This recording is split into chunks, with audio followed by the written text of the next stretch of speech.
আজ আমি আপনাদেরকে করে দেখাবো সুপার টেস্টি ফুলকপির পকোড়া, যা চিকেনের স্বাদকেও হার মানাবে। আমি গ্যারেন্টি দিয়ে বলছি, বাচ্চা থেকে শুরু করে বড়রা খেয়ে আবারও এই রেসিপিটা খুঁজবে। তাহলে চলো বন্ধুরা শুরু করে নিই। প্রথমে এই ফুলকপিগুলোকে এইভাবে ছোট ছোট করে কেটে নিয়েছি। তারপর ফুলকপিগুলোকে ভালো করে ধুয়ে নিচ্ছি।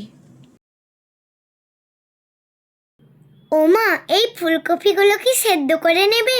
হ্যাঁ রে, জল ফুটে উঠেছে। এইবার কেটে ধুয়ে রাখা ফুলকপিগুলো দিয়ে দেব। তারপর সামান্য লবণ দিয়ে মিডিয়াম টু লো ফ্লেম করে ঢাকা লাগিয়ে ভাপিয়ে নেব। ফুলকপিগুলো হালকা ভাপাতে ভাপাতে আমি এদিকে একটা মশলাদার মিশ্রণ তৈরি করে নিচ্ছি।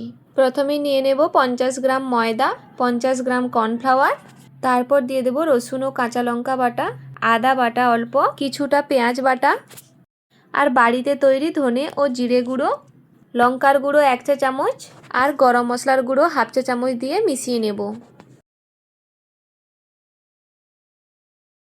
ওমা, জল না দিয়ে এইভাবে মিশিয়ে নেবে? না রে, অল্প অল্প জল দিয়ে একটা ব্যাটার তৈরি করে ফেলবো। ও মা, তুমি কি ধনেপাতা দিতে ভুলে গেছো?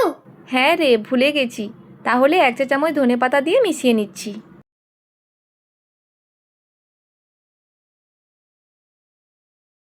আর এদিকে ফুলকপিগুলো 80% মতো ভাপিয়ে নিয়েছি। পুরোপুরি সেদ্ধ করা যাবে না। ফুলকপিগুলো জল থেকে ছেঁকে নিয়ে ডাইরেক্ট বাটারের মধ্যেই দিয়ে দিচ্ছি। আলতো হাতে একটি চামচের সাহায্যে ভালো করে ফুলকপিগুলো মিশিয়ে নিচ্ছি। ওমা, তাড়াতাড়ি ভাজো না। তোমার হাতের এই ফুলকপির পকোড়াগুলো কি টেস্টি হয়! এই তো হয়ে গেল। দেখুন, ফুলকপিগুলো ভালো করে মিশিয়ে নিয়েছি। আর এখানে নিয়েছি কিছুটা ব্রেড ক্রাম্বস। একটা একটা করে ফুলকপির টুকরো ব্রেড ক্রাম্বসের মধ্যে দিয়ে ভালো করে কোট করে নিচ্ছি।